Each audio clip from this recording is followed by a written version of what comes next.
दोस्तों आज से हम शुरू करने जा रहे हैं क्लास 11th और क्लास 12 सब्जेक्ट फिजिक्स, जिसमें आपको जितने भी चैप्टर्स हैं उन सब का proper explanation complete board exam पर बेस्ड पढ़ाया जाएगा। इसमें सबसे पहले मैं आज से शुरुआत करूंगा क्लास 11th की फिजिक्स, उसमें चैप्टर नंबर 1। जो क्लास 11th में चैप्टर नंबर 1 है वो आपके स्कूलों में स्टार्ट भी हो गया होगा। चैप्टर नंबर 1 का नाम है unit and measurement. Unit and measurement. अब क्योंकि सब्जेक्ट फिजिक्स है, सबसे पहले जब फिजिक्स को पढ़ाया जाता है तो सबसे पहले ध्यान रखा जाएगा मेजरमेंट का, क्योंकि जो भी चीज़ें आप फिजिक्स को पढ़ के भविष्य में बनाएंगे उनमें मेजरमेंट बहुत इम्पोर्टेंट होगा। और जब बात आएगी मेजरमेंट की तो मेजरमेंट के साथ आपको उसकी यूनिट भी लगानी पड़ेगी, क्योंकि बिना यूनिट के मेजरमेंट डिफाइन ही नहीं होता है। कैसे डिफाइन नहीं होता है? मैं यदि ऐसे सिंपल कुछ नंबर्स लिख दूं, इससे आपको कुछ समझ में नहीं आएगा, ना नंबर के पैटर्न समझ में आएंगे, ना ये नंबर्स किस वजह से लिखे गए हैं ये समझ में आएगा। यदि मैं इसके पीछे इसकी यूनिट लगा दूं, यहाँ मीटर लिख दूं, यहाँ केजी लिख दूं, यहाँ एम्पियर लिख दूं, यहाँ केल्विन लिख दूं, यहाँ सेंटीमीटर लिख दूं, यहाँ मोल लिख दूं, तो बहुत सारी चीजें आपको समझ में आ जाएंगी कि ये लेंथ होगी, ये मास होगा, ये इलेक्ट्रिक करंट होगा, ये टेम्परेचर होगा, ये भी ना कहीं लेंथ होगी, और ये होगी आपकी quantity of matter, Avogadro number. तो जैसे ही आप मेजरमेंट के बाद यूनिट का यूज करते हैं, वो मेजरमेंट क्लियरली डिफाइन हो जाता है कि आपने किस फिजिकल क्वांटिटी को मेजर किया है। तो चैप्टर आपका बहुत इंपॉर्टेंट है। इंपॉर्टेंट इसलिए भी है क्योंकि ये चैप्टर कंप्लीट 11th में 12th में आपको काम में आएगा। इवन JEE नीट इन सभी में इस चैप्टर से बहुत सारे क्वेश्चंस आते हैं। प्रीवियस ईयर्स में भी आए हैं, आगे भी आएंगे। तो इसको हम स्टार्ट कर रहे हैं। चैप्टर की स्टार्टिंग जो है, सबसे पहले मैं आपको एक्सप्लेन करूंगा मेजरमेंट। सारे लोग जानते हैं कि मेजरमेंट क्या है। सिंपली यदि किसी बच्चे से पूछो तो वो ये बताता है कि किसी चीज को मेजर करना। मेजर करना बस मेजरमेंट नहीं है। मेजरमेंट में हम किसी बॉडी की लेंथ निकालते हैं, उसका मास निकालते हैं, उसका टेम्परेचर निकालते हैं, बट एक्चुअली में मेजरमेंट होता क्या है, इस चीज को समझेंगे। तो मेजरमेंट एक तरीके से क्या है आपका, the comparison of a physical quantity with a known standard physical quantity। Comparison measurement क्या है? एक तरीके का कंपैरिजन है। किसी भी फिजिकल क्वांटिटी को जब हम किसी नोन स्टैंडर्ड फिजिकल क्वांटिटी से कंपेयर करते हैं वो कहलाता है मेजरमेंट। अब ये नॉन स्टैंडर्ड फिजिकल क्वांटिटी क्या है? तो डेली लाइफ में हम देखते हैं कि यदि हमें किसी बॉडी की लेंथ को फाइंड करना है तो उसके लिए हम टेप का यूज करते हैं। टेप अपने आप में क्या है? टेप एक नॉन स्टैंडर्ड फिजिकल क्वांटिटी है जो पहले से डिफाइन है कि ये टेप 10 मीटर का होगा या 15 मीटर का होगा। जब हमें लेंथ निकालनी होती है किसी भी बॉडी की तो हम उस टेप से क्या करते हैं, उस लेंथ को कंपेयर कर देते हैं या उस बॉडी को कंपेयर करते हैं। इससे हमें उसकी क्या मिल जाती है? लेंथ मिल जाती है। अब इस डेफिनेशन में आप देख पा रहे होंगे कि ये वर्ड यूज हो रहा है फिजिकल क्वांटिटी। तो हम सबसे पहले इसकी बात करते हैं, फिजिकल क्वांटिटी की। फिजिकल क्वांटिटी क्या है? those quantities which can be measured are called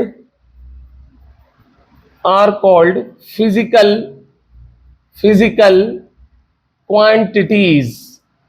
ऐसी सारी क्वांटिटीज जिनका मेजरमेंट पॉसिबल हो या जिनको मेजर किया जा सके वो किस कैटेगरी में आएंगी? आपकी फिजिकल क्वांटिटीज में आएंगी।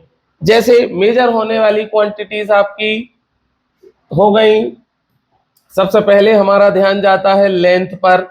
लेंथ एक फिजिकल क्वांटिटी है क्योंकि लेंथ मेजरेबल है। इसके बाद हम मास मेजर कर सकते हैं, हम टाइम मेजर कर सकते हैं, हम टेम्परेचर मेजर कर सकते हैं। तो ऐसी सारी क्वांटिटीज जिनका मेजरमेंट पॉसिबल हो वो फिजिकल क्वांटिटीज हैं। कुछ ऐसी भी क्वांटिटीज हैं जो हमारे आसपास हैं मगर उनका मेजरमेंट पॉसिबल नहीं है। वो क्या क्वांटिटीज होती हैं? वो ऐसी क्वांटिटीज हैं जैसे कि एंगर हो गया, गुस्सा, फीलिंग्स, ये हैं तो बट इनका मेजरमेंट पॉसिबल नहीं है, इसीलिए ये चीजें फिजिकल क्वांटिटी में नहीं आएंगी। अब फिजिकल क्वांटिटी के मेनली दो टाइप्स होते हैं।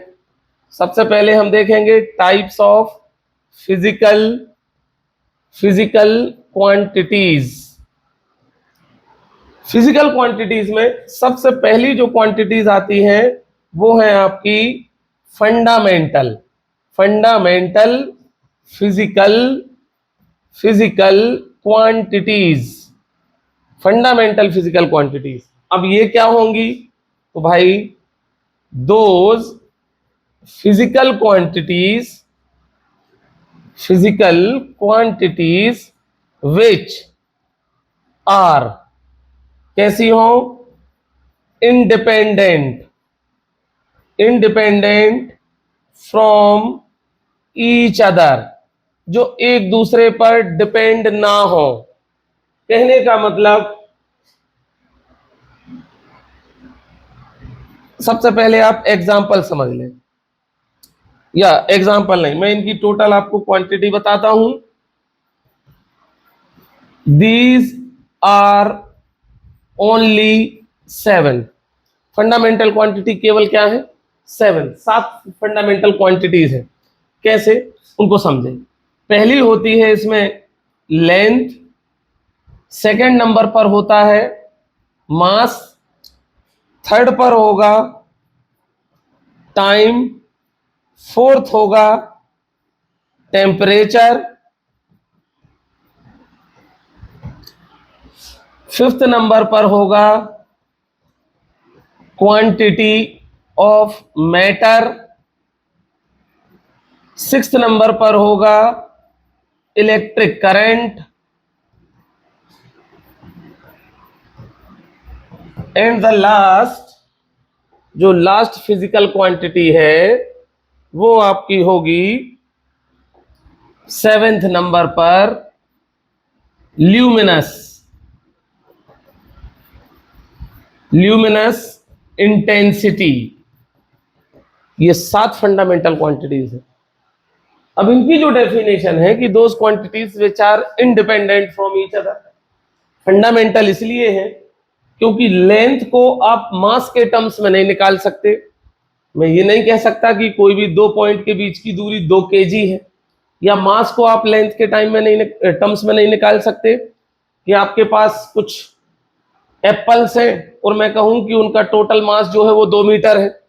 या फिर टाइम हमेशा निकलेगा सेकंड में। आप चाहें कि टाइम को आप मीटर में रिप्रेजेंट कर दें या टाइम को आप केजी में रिप्रेजेंट कर दें, ये पॉसिबल नहीं है।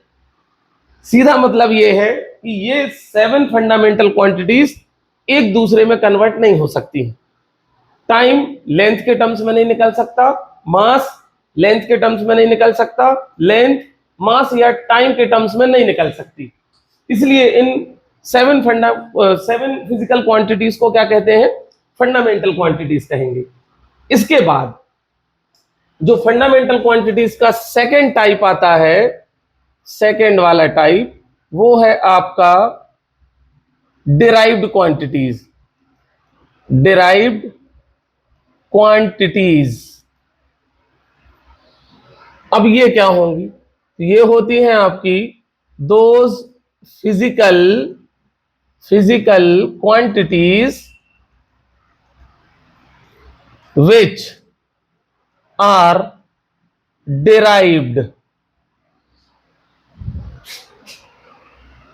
from fundamental quantities. अब ऐसी क्वांटिटीज जो फंडामेंटल क्वांटिटीज से डिराइव्ड हो, मतलब जो ये 7 फंडामेंटल क्वांटिटीज थी उनसे मिलके बने। कैसे? जैसे कि एग्जाम्पल, मैंने सिंपली लिया एरिया। अब एरिया क्या है? एरिया में लेंथ आएगी, ब्रेथ आएगी। लेंथ आप लेंथ के टर्म्स में ही निकालोगे और ब्रेथ भी अपने आप में क्या है? लेंथ है। किसी बॉडी की यदि आपको चौड़ाई निकालना है तो वो इन टर्म्स ऑफ लेंथ ही निकालोगे आप। मतलब इसमें दोनों जो क्वांटिटीज हैं उनमें दोनों में फंडामेंटल लेंथ आएगी। मान लो मैंने लिया वॉल्यूम,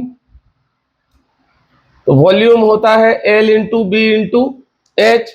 भाई ये भी लेंथ है, ये भी लेंथ है और ये भी अपने आप में क्या है? लेंथ है। ये जो वॉल्यूम बना, ये बना फंडामेंटल क्वांटिटी लेंथ से। मैंने लिया मान लो डेंसिटी। अब डेंसिटी को देखें, डेंसिटी होता है मास पर यूनिट वॉल्यूम। अब देखो, मास के लिए आप केजी का यूज करोगे और वॉल्यूम के लिए मीटर क्यूब का।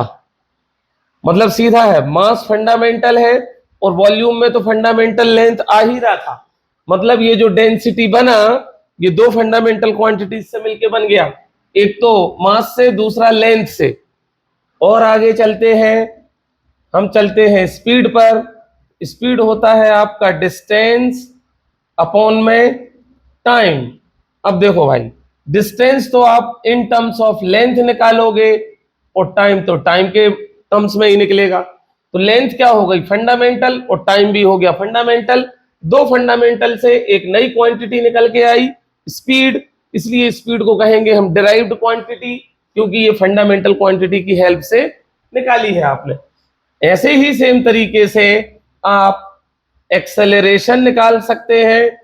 एक्सेलरेशन आपको पता है वेलोसिटी अपॉन में होता है टाइम, क्योंकि आपको पता है वेलोसिटी होता है डिस्प्लेसमेंट, डिस्प्लेसमेंट अपॉन टाइम। और एक टाइम तो आपके पास ऑलरेडी है। अब आप ध्यान से देख लें, डिस्प्लेसमेंट निकलेगा इन टर्म्स ऑफ लेंथ। डिस्प्लेसमेंट, हम पॉइंट ए पर थे, ए से बी पर पहुंच गए, मतलब हम इतना डिस्प्लेस हुए। ये डिस्प्लेसमेंट आप ए से बी तक का जो डिस्प्लेसमेंट निकालेंगे, ये इन टर्म्स ऑफ लेंथ निकलेगा। तो ये लेंथ है, ये टाइम है, ये टाइम फंडामेंटल क्वांटिटीज है। और इन फंडामेंटल से क्या बन गया है? एक डिराइव्ड क्वांटिटी बन गई है जिसका नाम है एक्सेलरेशन। ऐसे ही कंटिन्यू निकाल सकते हैं आप, और फोर्स निकाल सकते हैं। फोर्स होता है आपका mass into acceleration, mass into acceleration. Mass में पता है आपको कि मास फंडामेंटल है। एक्सेलरेशन आपने ये निकाला हुआ है, इसमें भी क्या हो रहे हैं? कुछ फंडामेंटल क्वांटिटीज है, डिस्प्लेसमेंट और टाइम। यहां फंडामेंटल, ये भी फंडामेंटल है।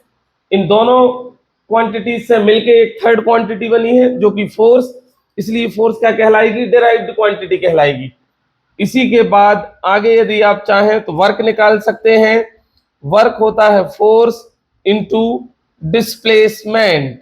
अब आप ध्यान से देख लीजिएगा कि फोर्स में तो आप देख ही रहे हैं कि कैसे मास फंडामेंटल है, एक्सेलरेशन था तो ये फंडामेंटल थे। डिस्प्लेसमेंट मतलब distance in terms of length ही निकलेगा। तो इसके अंदर भी फंडामेंटल क्वांटिटीज है और इनसे ये नई क्वांटिटी निकल के आ गई है, क्या? वर्क।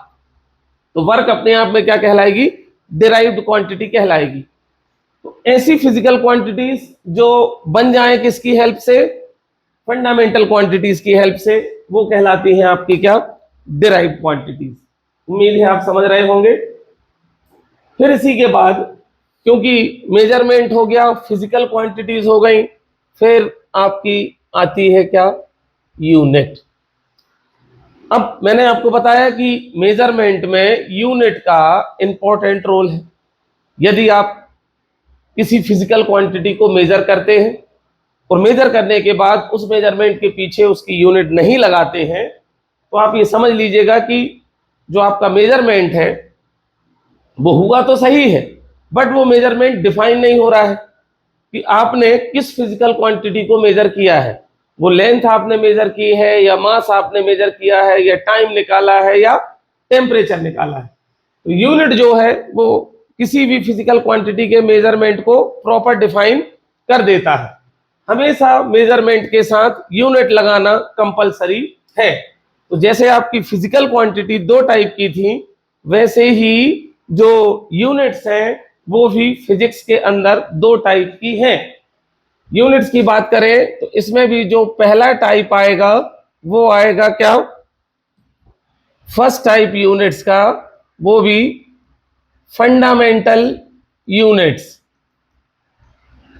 डेफिनेशन सेम है कि भाई those units which are independent from each other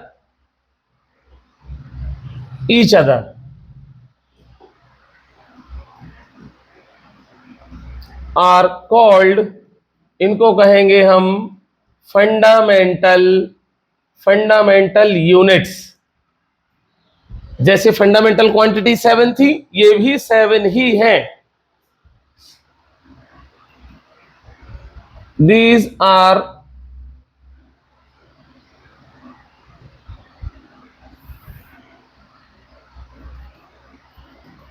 there are total 7 fundamental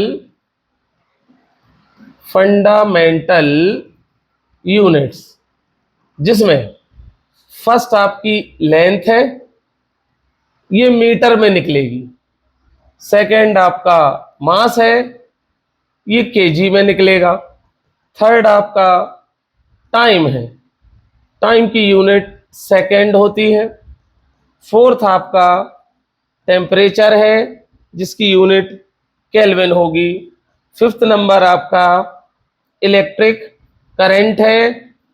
electric current 10th में आपने पढ़ा होगा, एम्पियर में निकलता है। सिक्स्थ नंबर पर आती है quantity of matter. Quantity of matter ये निकलेगा आपका मोल में। और 7th नंबर पर आता है ल्यूमिनस इंटेंसिटी।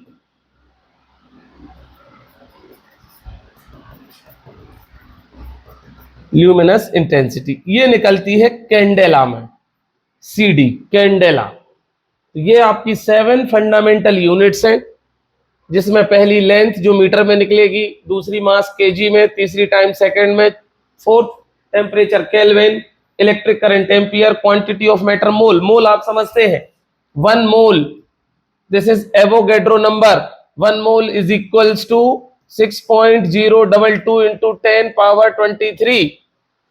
इतनी क्वांटिटी होती है एक मोल के अंदर। एक मोल के अंदर इतने आयंस हो सकते हैं, एटम्स हो सकते हैं, मॉलिक्यूल्स हो सकते हैं। 6.022 इंटू 10⁻23। अब वैसे ही फंडामेंटल के बाद यूनिट्स का जो सेकंड टाइप है, स्क्रीनशॉट लेके आप चाहे तो इसको नोट कर सकते हैं। सेकंड टाइप जो है आपका, वो है यूनिट्स में डिराइव्ड यूनिट्स। तो ये भी वैसे ही डेफिनेशन है कि भाई those units which are derived from fundamental units, जो फंडामेंटल यूनिट से डिराइव हो। जैसे कि मैंने सबसे पहला एग्जांपल फिजिकल क्वांटिटीज में लिया था, एरिया निकलता है लेंथ इनटू ब्रेथ। मतलब लेंथ मीटर में, ब्रेथ भी मीटर में, तो एरिया की यूनिट फाइनली आ जाएगी मीटर स्क्वायर। मैंने सेकंड लिया था वॉल्यूम, तो वॉल्यूम की यूनिट कैसे आएगी, L into B into H, length metre, breadth metre, height metre, मतलब फाइनली इसकी यूनिट मीटर क्यूब। फिर मैंने ली डेंसिटी ली थी, तो डेंसिटी क्या था फॉर्मूला, मास अपॉन वॉल्यूम। तो मास के लिए भाई केजी लगाओगे और वॉल्यूम के लिए मीटर क्यूब, या तो इतना ही लिख दो या मीटर क्यूब को ऊपर ले जाओ तो केजी मीटर इनवर्स क्यूब हो जाएगा। इसके बाद मैंने स्पीड ली हुई थी, स्पीड है आपका डिस्टेंस अपॉन में टाइम। डिस्टेंस आप मीटर में निकालेंगे, टाइम सेकंड में निकालेंगे तो मीटर पर सेकंड, या फिर मीटर सेकंड इनवर्स, इतना ले सकते हैं। फिर मैंने एक्सेलरेशन निकाला था, एक्सेलरेशन जो था आपका वेलोसिटी अपॉन टाइम। वेलोसिटी का या स्पीड का, वेलोसिटी स्पीड दोनों की यूनिट होती है सेम, तो इसके लिए आप मीटर अपॉन सेकंड का यूज करेंगे और टाइम के लिए फिर सेकंड रखेंगे। ये मीटर, ये हो जाएगा आपका मीटर सेकंड की पावर 2, ये आपस में मल्टीप्लाई हो जाएंगे, या तो इतना छोड़ दो या इतना लिख लो, मीटर सेकंड स्क्वायर इनवर्स। फिर मैंने आपको बताया फोर्स, फोर्स होता है मास इनटू एक्सेलरेशन। सीधा बन जाएगा भाई, मास के लिए केजी लोगे, एक्सेलरेशन का ये निकला है मीटर सेकंड स्क्वायर इनवर्स। या तो फोर्स की यूनिट ये होती है, क्योंकि फोर्स की जो डिस्कवरी है वो साइंटिस्ट न्यूटन ने की थी, इसलिए कलेक्टिवली इसको आप न्यूटन भी लिख सकते हैं। जो यूनिट एंड मेजरमेंट का चैप्टर है उसमें आप सिस्टम ऑफ यूनिट्स भी पढ़ेंगे, और सिस्टम ऑफ यूनिट्स में एसआई सिस्टम आता है जो आप लोगों ने अब तक स्कूल में पढ़ लिया होगा। एसआई सिस्टम कहता है कि जितनी भी यूनिट्स साइंटिस्ट के नेम पर हैं वो यूनिट्स हमेशा कैपिटल लेटर्स में लिखी जाएंगी। जैसे कि नेक्स्ट आ रही है आपकी वर्क, वर्क होता है फोर्स इनटू डिस्प्लेसमेंट। अब ये कैसे लिखेंगे, फोर्स की तो इतनी निकाल लिया आपने, KG meter second square inverse into displacement, और मतलब मीटर और लगाएंगे, डिस्प्लेसमेंट मीटर में मेजर होगा, तो ये हो जाएगा KG meter square second square inverse, या तो इतना, या इन शॉर्ट इसी को कहते हैं जूल, क्योंकि वर्क और एनर्जी की भी डिस्कवरी करने वाले साइंटिस्ट थे जूल, जिनके आप joules law of heating 10th में आपने पढ़े होंगे। वैसे ही वर्क के बाद आपका आ जाएगा, वर्क के बाद नेक्स्ट जो आपकी यूनिट है वो है पावर, ये पढ़ी होगी आपने। वर्क अपॉन में टाइम होता है, या तो आप इसको जूल अपॉन सेकेंड लिख सकते हैं या जूल सेकेंड इनवर्स, और इसकी एसआई यूनिट आपने 10th में वॉट भी पढ़ी होगी, जिसको कैपिटल डब्ल्यू से, ये भी साइंटिस्ट के नेम पर है। तो जितनी यूनिट साइंटिस्ट के नेम पर आएंगी वो हमेशा कैपिटल लेटर में। हाँ, यदि साइंटिस्ट के नेम में 2 लेटर का यूज कर रहे हैं तो पहला लेटर कैपिटल होगा और सेकंड वाला आपका स्मॉल होगा। जैसे कि एक फिजिकल क्वांटिटी है प्रेशर, प्रेशर, प्रेशर होता है आपका फोर्स अपॉन में एरिया। फोर्स के लिए आप न्यूटन ले सकते हैं, एरिया के लिए मीटर स्क्वायर, इसको आप इतना भी लिख सकते हैं newton into meter square inverse, या इन शॉर्ट इसको पास्कल, PA, ब्लेज पास्कल जो साइंटिस्ट थे उनने प्रेशर को डिस्कवर किया, इसलिए उनके नेम पर पास्कल यूनिट है। ये थी आपकी चैप्टर 1 में फिजिकल क्वांटिटीज एंड यूनिट्स। अब नेक्स्ट वीडियो में लेके आऊंगा जिसमें system of units and dimensional फॉर्मूले पढ़ाए जाएंगे आपको। तो मिलते हैं अगले वीडियो में।